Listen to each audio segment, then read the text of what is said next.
த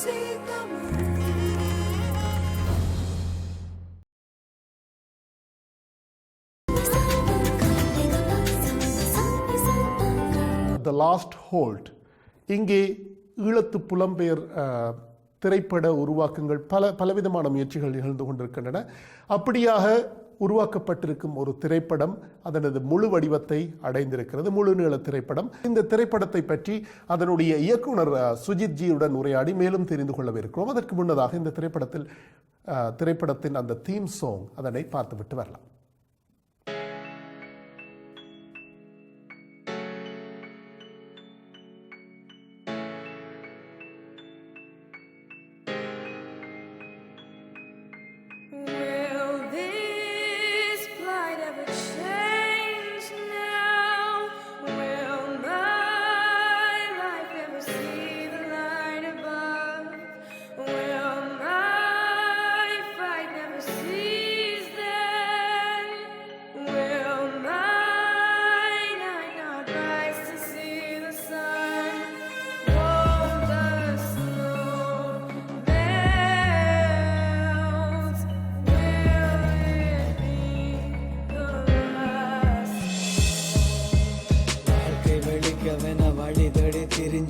இயலாமல் முடியாமல் நாட்டை விட்டு பறந்தோம். இடையில் நடுவழியில் காடு நாடா நடந்தோம். வந்தடைஞ்ச நாட்டிலையும் அகதியா அலைஞ்சோம். புலத்தை பிரிஞ்சு வந்தால் நிம்மதி இல்லை.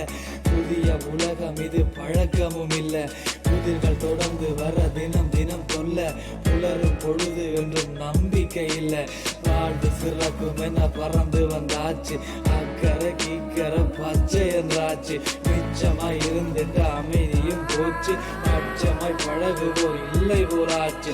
மனசு விரும்பியது, இதயம் விம்மியது, கேள்வி நிரம்பியது, துன்பம் துரத்தியது, அனைத்து மரட்டியது, தனிமை வாட்டியது, உலகம் மரட்டியது, வாழ்க்கை இருட்டியது.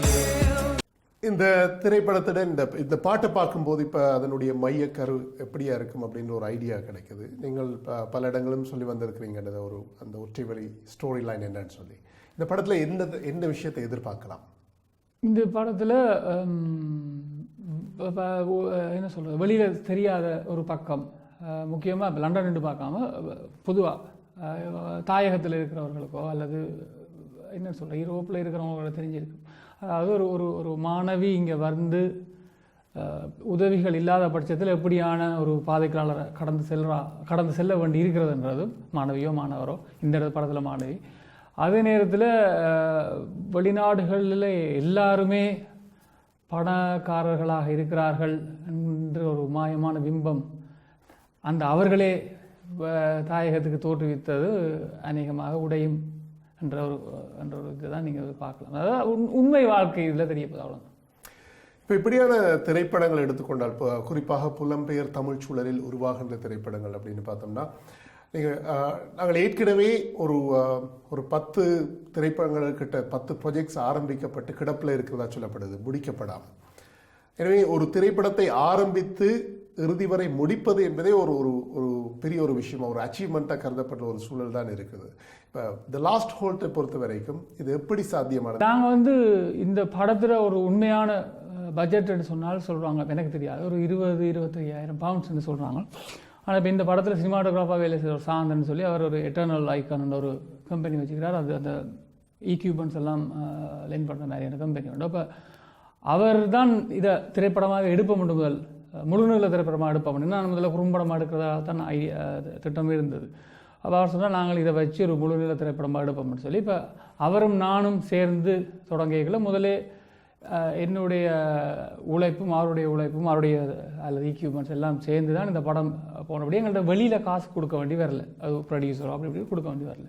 அப்போ நாங்கள் 2 பேரும் இது பண்ணிக்கல. எங்களோட சேர்ந்த நடிக்க வந்தவர்கள் அல்லது எங்களோட பணியாற்ற வந்தவர்கள் எல்லாருமே இந்த படம் வெளியில் வரணும்ன்ற ஒரு எண்ணம் இருந்தபடியால் வேறு குட்டி குட்டி பிச்சல் புடுங்கல்கள் வளமை போல் இருந்தாலும் அந்த படம் என்ற அந்த இதில் யாருமே கை வைக்கல. இப்போ நாங்களாம் எத்தனையோ சண்டையெல்லாம் பிடிச்சிட்டோம் படத்துக்குள்ளே, 1008 சண்டை நடந்தது. ஆனால் படம் வெளியில் வரணும் அல்லது ஒழுங்காக வரணுன்றதில் எல்லாருமே கவனமாக இருந்ததில் பிரச்சனைலாம் வந்துச்சு. இப்போ படத்தை முடிக்கிறது என்பது நான் சொன்ன மாதிரி அது ஒரு பெரிய விஷயம் அப்படின்னு பார்த்தா, அதுக்கு பிறகு இந்த படத்தை கொண்டு போய் சேர்க்கிறது ஒரு ஒரு பரவலான பார்வையாளர்கள்ட்ட கொண்டு போய் சேர்க்கிறதோ அல்லது சந்தைப்படுத்துறது? இப்போ திரும்பவும் சொல்லப்போனால் ஈழத்து தமிழ் திரைப்படத்துக்குன்னு ஒரு பெரிய துறை இல்லை என்று சொல்லப்பட்ட ஒரு விஷயத்தை கருத்தில் வச்சு கொண்டு பார்க்கும்போது இது அடுத்த கட்டமாக எப்படி ஒரு பரவலான பார்வையாளர்கள் மட்டத்துக்கு கொண்டு போகிறதுக்கு யோசிச்சிருக்கிறீங்க? உதாரணத்துக்கு இப்போ எங்களுக்கு நாங்கள் நிறைய இடங்களில் ஸ்க்ரீனிங் செய்கிறதுக்கான வாய்ப்புகள் இருக்காத ஒரு சூழல்ல அதை எப்படி செய்யலாம்? இப்போ இது வந்து நான் ப்ரீமியர் ஷோ மாதிரி தான், ஒரு நாள் ஷோவாக தான் ஓடலாம். இந்த தொடர்ந்து ஆக்கள் வர போகிறல. இந்த இதில் 2 விஷயமா இதை பார்க்குறோம். ஒன்று, நீங்கள் டிக்கெட்டை விற்கணும், அதுக்கு நீங்கள் ப்ரொமோட் பண்ணணும், ஆக்களோட அட்வர்டைஸ்மெண்ட் எடுக்கணும். அப்போ உங்களுக்கு வந்து செல்வாக்கு அல்லது இந்த தொடர்புகள்னு சொல்லுவாங்க தானே, ஐயோ கேட்குறான்றதுக்கு அப்படியான இது இருந்தால் நீங்கள் டிக்கெட் சிக்கலாம். அட்வர்டைஸ்மெண்ட்டு காலைல விழுந்து அண்ணா ஹெல்ப் பண்ணுங்க ஈழத்தமிழ் இப்படி எல்லாம் பெரியவங்களை பாவிச்சு தான் இப்போ வெங்கடேனில் பொதுவாக சொல்கிறோம். ஏன்னா அப்படியான நிலையில் நாங்கள் இருக்கிறோம். ஆனால் ஆக்களை வர வைக்கிறது, இப்போ டிக்கெட்ஸ் எனக்கு ஒரு ஆள் வாங்குறான்னு வைங்க, ஆனால் அவர் வருவாரான்றது பார்த்தா அதுக்கு பிரச்சனைண்டா அவர் எங்களை நம்பணும். அதுக்கு அவர் படத்தை பார்த்தா தான் தெரியும். அப்போ அது ஒன்று. மற்றது எல்லாரும் எடுக்கிறார்கள், எல்லாரும் சிரத்தையோடு ஓகே இப்படி நாங்கள் படத்தை சீரியஸாக எடுக்கணும்னு எடுத்தால் நாளடைவில் அது ஒரு ஒரு ஒரு ஒரு ஓட்டமாக வலிக்கிடும்னு சொன்னால் எல்லா ஒரு ஒரு ஒரு ஒரு ஒரு தொடர்ச்சியாக பிரச்சனைலாம் போகும். இன்றைய பிரச்சனை வந்து அது நீங்கள் சொல்கிற மாதிரி இருக்கத்தான் போகுது. இப்போ ஒரு வலிமையான கதைக்களனை நம்பி படம் எடுக்கிறார்கள் வந்து பொதுவாகவே இந்த இன்டர்நேஷ்னல் ஃபிலிம் ஃபெஸ்டிவல்ஸை டார்கெட் பண்ணுற ஒரு விஷயம் இருக்குது. உதாரணம் இப்போ கணனரிங்கன்னு எடுத்து பார்த்தோம்னா அதுக்கு ஒரு பரவலான ஒரு அங்கீகாரமும் ஒரு எக்ஸ்போஷரும் கிடைச்சது நிறைய ஃபிலிம் ஃபெஸ்டிவல்ஸு கூடாக என்று சொல்லலாம். உங்களுடைய ட்ரெய்லரை பார்க்கும்போதும் இதுக்கு முந்தைய உங்களோட முயற்சிகளை பார்க்கும்போதும் அப்படியான ஒரு நம்பிக்கை தான் தருகிறது. அதாவது நீங்கள் ஒரு வலிமையான கதைக்களனை நம்பி இந்த படத்தை எடுத்துக்கிறதான ஒரு அபிப்பிராயம் தான் இருக்குது. ஸோ நீங்கள் அப்படியான ஏதாவது திட்டங்கள் இல்லை? இப்போ படம் எடுத்துட்டு நாங்கள் லண்டன் ஃபிலிம் ஃபெஸ்டிவலுக்கு அனுப்பினாங்க. அது உண்மையான ஒரு நிறைவான ஒரு ப்ரொஜெக்டாக இருக்கல. ஏன்னா எங்களுக்கு டைம் நேரம் எல்லாம் இந்த படத்தை சொல்கிறீங்களா? இதைத்தான் சொல்லணும். அப்போ நிறைவான நேரம் இல்லாதபடியாக விழுந்தடிச்சு ஓடி பிரச்சனைப்பட்டு ஒலி அமைப்புகள் எல்லாம் பிரச்சனையாக இருந்தது. அதோடு தான் அனுப்பினாங்களோ. அப்போ அதை கணக்கு எடுக்கலை, அவங்கள பிள்ளை சொல்கிறதுக்கு இல்லை. பிறகு நாங்கள் இந்தியாவுக்கு அனுப்பி 5.1 சரௌண்ட் சவுண்ட் எல்லாம் போட்டு ஈவன் மியூசிக் எல்லாம் திருப்பி எல்லாம் மாற்றி கணக்கு ஒர்க் பண்ணி தான் இதை கொண்டு வந்தது. ஆனால் அதுக்கு பிறகு சில இந்த சினிமா சார்ந்த இருக்கிற ஆக்கள் வந்து பார்த்தவங்க படத்தை. அதாவது முதல்ல ஒரு வெர்ஷன் உருவாக்கியிருந்தீங்க, பிறகு அந்த வெர்ஷன் இப்போ நடிப்பெல்லாம் அது வேறு. பட் அந்த தொழில்நுட்ப அதில் வந்து எல்லாம் கணக்கு மாறி இந்த திருப்பி ரீரெக்கார்ட் பண்ணி ஆக்களை கூப்பிட்டு சில இடங்களில் பிழைச்ச இடங்கள் டப் பண்ணி கணக்கு பிரச்சனைகள் வந்தது. அப்போ அதெல்லாம் செய்த பிறகு ஒரு ஃபில்ம் இப்போ சொர்ணவேல்னு சொல்லி ஒரு ஆள் இருக்கார் அமெரிக்காவில், அவரெல்லாம் சொல்லார் இதில் வந்து இந்த சில ஃபெஸ்டிவலுக்கு ஒரு எலிமெண்ட்ஸ் எல்லாம் இந்த படத்தில் இருக்க அனுப்புங்கண்டு. ஆனால் அனுப்புறதுக்கு என்ன பிரச்சனை, நீங்கள் காசு கட்டணும். அப்போ எங்களுக்கு அந்த பக்கம் இல்லாதபடியாக நாங்கள் அப்படியே அதுக்கு பிறகு ஜெஃப்னாவில் ஒரு ஃபிலிம் இது ஒன்று ஃபெஸ்டிவல் ஒன்று அதுக்கு கேட்டாங்க, அதுக்கு காசு இல்லை. ஸோ அதனால் அங்கே போச்சு, அங்கே அதை பார்த்து செலக்ட் பண்ணி ஸ்க்ரீன் பண்ணினோம். அப்போ அங்கே வந்து ஒரு 400-500 பேர் வந்து பார்த்தவங்க, அங்கேருந்து நல்ல விமர்சனங்கள் எங்களுக்கு கிடைச்சது. மற்றபடி நீங்கள் ஃபெஸ்டிவலுக்குன்னா நீங்கள் ஃப்ரீயாக அங்கேயாவது இருக்காண்டு தேடி அனுப்பணும். அது ஏற்கனவே 1008 பிரச்சனை. இப்போ திரைப்பட உருவாக்கங்கள் புலம்பெயர் தமிழ் சூழலில் திரைப்பட உருவாக்கங்கள் வர்றபோது 2 விதமான போக்கு இருக்கிறதா தென்படுது. ஒன்று வந்து ஒரே மொழியை இப்போ ஒரு ஊடகமாக ஒரே மொழியை பேசுகிற இன்னொரு திரைத்துறை தென்னிந்தியாவில் தமிழகத்தில் இருக்குது அப்படின்றத ஒட்டி அதை போல செய்கிறது, அதனூடாக அந்த அந்த அந்த வழியை எங்களுக்கு எடுத்துக்கொள்ளலாம் அப்படின்ற நம்பிக்கையோடு சில பேர் பயணப்பட்டு கொண்டிருக்காங்க. சில பேர் வந்து எங்களுடைய களம் வேறு, எங்களுடைய கதைக்களம் வேறு, எங்களுடைய சமூக நிலை சமூக உண்மைகள் வேறு விதமாக இருக்குது, அதுக்கேற்ற மாதிரி எங்களுக்கான திரைப்படத்தை எங்களுக்கான கதைகளை உருவாக்கி கொள்ள வேண்டும் அப்படின்ற விதமான ஒரு பார்வையும் இருக்குது. உங்களை பொறுத்த வரைக்கும் நீங்கள் என்ன விதமான நிலைப்பாட்டை கொண்டுக்கிறீங்க ஒரு ஃபில்ம் மேக்கர்? இப்போ எனக்கு வந்து நான் இந்தியாவுக்கு போகணுமெண்டோ அல்லது அங்கே எனக்கு ஒரு வாய்ப்பு கிடைக்கணுமென்ற நோக்கத்தில் நான் எதையுமே செய்ததில்லை. இந்த விவகாரம் பாட்டு படிக்கிற ஒரு நாள் கூட நான் இந்தியாவுக்கு போய் பாட்டு படிக்கணும்னு நினைச்சதில்லை. ஆனால் அதுக்காக நான் பிள்ளைன்னு சொல்ல போகிறல. இப்போ சிலருக்கு அதை பிடிக்குது, அதை போய் அங்கே செய்கிறாங்க, படம் எடுக்கிறாங்க. பட் அதை வச்சுக்கொண்டு அதை ஈழத்தமிழ் துறை என்று சொல்லி அதை பிரதிநிதித்துவப்படுத்துகிறோம்னு சொல்ல வரைக்கலாம் அங்கே ஒரு பிரச்சனை வருது. மற்றபடி அவர்களுடைய உரிமை அவர்கள் செய்துட்டு போகிறாங்க. அது சிலர் வந்து சொல்கிறாங்க அது ஒரு பொது மொழி, அதாவது அந்த நடைன்றது ஒன்று இருக்குது தானே. இப்போ அந்த சினிமா தமிழ்ன்றது ஒரு பொது தமிழ், அது அது வந்து ஒரு பொது இது, அது சினிமாவுக்குரியதை தவிர இந்தியாவுக்குரியதுன்றெல்லாம் நீங்கள் பார்க்கக்கூடாது. 1008 விளக்கங்கள் போகுது. பட் அது அவர்களுடைய வாதமாக இருக்கும், அது அவர்களுக்கு சகல உரிமை இருக்குது, அவங்களோட பிரச்சனை. பட் நான் எப்படி பார்க்கணும்னு சொன்னால் என்னுடைய வலி அல்லது என்னுடைய சந்தோஷம் எல்லாம் வந்து பார்க்குற பொழுது நான் என்னுடைய வீட்டில் ஒரு விஷயத்தை நடக்கிற மாதிரி நான் திரையில் பார்க்கணும்னு யோசிக்கிறேன். இப்போ புலம்பெயர் தேசத்தில் இருந்து கொண்டு நான் ஈழத்து மண்ணில் படம் எடுக்கிற மாதிரி எடுக்க முடியாது. அப்போ நான் எனக்கு வந்து புலம்பெயர் தேசத்தில் எடுக்கும். அப்படி ஈழத்தில் பண்ணால் ஈழத்துக்கு போய் தான் எடுக்கணும். அப்போ தான் அந்த அங்கத்தைய சூழலும் கூட அதை ஃபீல் பண்ண வைக்குது. அப்போ அப்படியான ஒரு லைனில் தான் நான் விரும்புகிற ஒரு பக்கமாக இல்லை படமாக பாட்டாக செய்து கொண்டு. அப்படி நீங்கள் எடுத்திருக்கிற அந்த திரைப்படம் என்ன விதமான ஒரு உணர்வை தரக்கூடும் என்பதற்காக இந்த திரைப்படத்தின் முன்னோட்ட வீடியோ ட்ரெய்லர் இருக்கிறது. நாம் அந்த ட்ரெய்லரை பார்த்துவிட்டு இந்த உரையாடலை தொடரலாம்.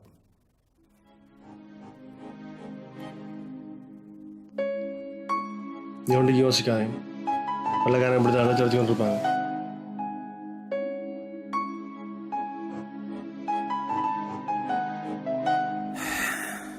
எங்கடாக்கள் சொல்றது கடைசி எங்கள் உழைப்பு எல்லாத்தையும் உறிஞ்செடுத்து விட்டு தான் விடுவாங்க. You currently have about 16 days. அது இங்க ஒன்றும் பிரச்சனை இல்லையாப்பா?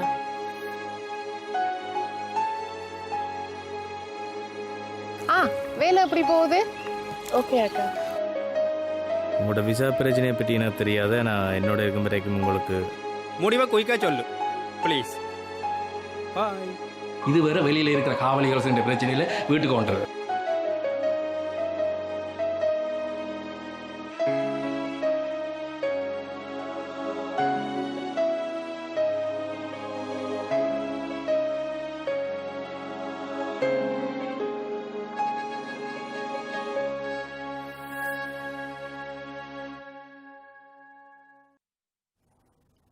The Last Halt ஜூன் மாதத்தில் முதலாவது ஒரு திரையிடல் ஒழுங்கு செய்திருக்கோம். ஜூன் மாதம் 4ஆம் தேதி 5 மணிக்கு சஃபாரி இங்கே சைட்லாம் ஓடுறோம்.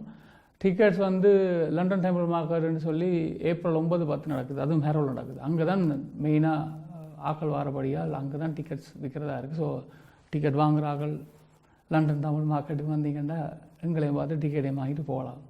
நிச்சயமாக இப்படியான ஒரு திரைப்பட உருவாக்கம் நிகழ்கிற போது நாம் அடுத்த கட்டங்களுக்கு நகர்வதற்கு இந்த விதமான விஷயங்களை செய்துதான் ஆக வேண்டும். நாங்கள் இப்போ இதுவரைக்கும் நீங்கள் இந்த ட்ரெய்லர் வெளியிட்டிருக்கிறீங்க, ஃபேஸ்புக்கில் இதில் இந்த தீம் சாங் வெளியாக இருக்குது. நீங்கள் சொன்ன மாதிரி யாழ்ப்பாணத்தில் திரையிடல் நடந்தது, வேறு சிலருக்கும் திரையிட்டு காட்டியிருக்கீங்க. பொதுவான ஃபீட்பேக் எதிர்வினை எப்படியா இருக்குது இந்த படத்துக்கு? எதிர்வினை நல்லா இருக்குது. எனக்கு இந்தியாவில் இப்போ என்ன சொல்கிறது, இந்த இந்தியாவிலேயே நீங்கள் 2 விதமாக பார்க்க வேண்டியிருக்கின்ற சினிமா.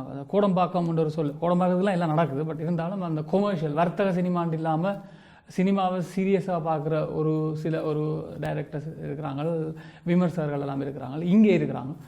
அவர்களெல்லாம் பார்த்த இடத்துல அவைக்கு ஒரு நம்பிக்கையை கொடுக்குது படம். அதாவது அதை விட எனக்கு தெரிய ஆரம்பத்துலேருந்தே நான் சொல்லுவேன், இப்போ என்ன பார்த்துட்டு இவனே செய்கிறான் நாங்கள் செய்தா என்னன்ற ஒரு இது ஒன்று பள்ளிக்கூடத்தில் இந்த காலத்துலேருந்தே இருக்குது. இந்த படத்தை பார்த்துட்டு சில பேருக்கு இந்த படம் எடுக்கலாம்ன்ற ஒரு நம்பிக்கை வருது. என்றால் இதில் பார்த்தீங்கன்னா இந்த நான் தேவையில்லாத சீனுகள் எல்லாம் தேவையில்லாத படங்காட்டல்கள் எல்லாம் போய் எல்லாம் செய்யலை. எல்லாம் வந்து சாதாரணமாக அந்த சூழலை பிரதிநிதித்துவப்படுத்த மாதிரி அல்லது என்னுடைய கதைக்கு தொடர்பானதாக தான் இருக்கும். அப்போ செலவுகள் குறையும். இப்போ நாங்கள் பாட்டு எடுக்க போகிறோம்னு சொல்லி போட்டு மிக தூரமான பிரதேசக்கோ அல்லது பெர்மிஷன் எல்லாம் வந்து சில இடங்களில் ஃப்ரீயாக இருக்கும். காசு கொடுத்து பெர்மிஷன் எடுக்கிற இடங்களுக்கு நாங்கள் போகலை. ஏன்னா 7 மாதம் வரைக்கும் எல்லாம் கட்டுப்பாட்டில் இருந்தால் அப்படி இருக்குமெண்டு. ஆகவே இப்போ இதுவரைக்கு வந்த பார்த்த ஆக்கள் எல்லாரும் வந்து நம்பிக்கையோட சந்தோஷமாக இருக்கிறாங்க. எங்களோட படியை இப்படி செஞ்சுருக்கிறாங்க. இப்போ நீங்கள் சுஜித் ஜி என்பவர் ஒரு ரேப்பர், ஒரு சொல்லிசை கலைஞராக அறியப்பட்டவர். அதுக்கு பிறகு நீங்கள் ஒரு குறும்பட இயக்குனர், இப்போது முதலாவது முழு நீள திரைப்படம் வெளிவந்திருக்கு. இந்த பயணம் இதில் நீங்கள் உங்களுக்கு ஒவ்வொரு அந்த ரோல் ஒவ்வொரு வகைப்பாகத்துக்குமாக உங்களுக்குள்ள ஏற்படுத்தி கொண்ட மாற்றங்கள், அந்த அனுபவங்கள் பற்றி சொல்லுவீங்களா? இது நான் அப்படி இந்த மாற்றம் சொல்லிசை கலைஞர் அல்லது இயக்குனர் அப்படின்னு எல்லாம் பார்க்கலன்னா, இப்போ நான் ஒரு கலைஞனாக என்ன பார்க்கணும். ஆரம்ப காலத்திலேருந்து பாடக்கலையில் நாடகம் நடிக்கிறது, மிமிக்ரி செய்கிறது, டான்ஸ் ஆடுறது, மைக்கேல் ஜாக்சன் மாதிரி, இந்த பிரபுதேவா மாதிரி, இந்த நடிகர் அப்படி ஒரு இயல்பாகவே வந்து ஒரு கலைக்குள்ளே இருந்தால் நான் கலைன்னு வச்சுக்கணும். அப்போ பிறகு நான் கொஞ்சம் இந்த சமூகம் பற்றிய பார்வைகள் அல்ல அதை பற்றி அவேர்னஸ்ன்னு சொல்லலாம்ல, விழிப்புணர்வு அந்த மாதிரி வரைகிற பொழுது இந்த இந்த கலை இந்த இந்த கலை ஒரு விஷயத்தை சொல்கிறதுக்கு எது சரியாக இருக்கும் என்று நாங்கள் யோசிக்கல. சிலது இதை வந்து குறும்படத்தின் ஊடாக செய்தால் அழகாக இருக்கும் என்று சொல்லும்போது நான் குறும்பட இயக்குனராகவோ அல்லது முழு நீள திரைப்பட இயக்குனராகவோ அல்லது சொல்லிசை கலைஞனாகவோ என்ன பார்க்காம இந்த இதில் இது செய்யணும்னா நான் ஒரு மாணவனாக அது தொடர்பான ஒரு குறும்படம் நான் முதலாவது அவனோட செய்யல ஒரு 30-40 குறும்படங்களை பார்க்குறோம். பிறகு அதை ஒன்று எடுத்தோம். இந்த படம் செய்யல படங்கள் பார்த்தோம். முக்கியமாக இந்த சில என்ன சொல்கிற ஈரானிய படங்கள் கொஞ்சம் வளமையாக எல்லாருமே படம் எடுக்கிறண்டா ஈரானிய படம் பார்ப்பாங்க.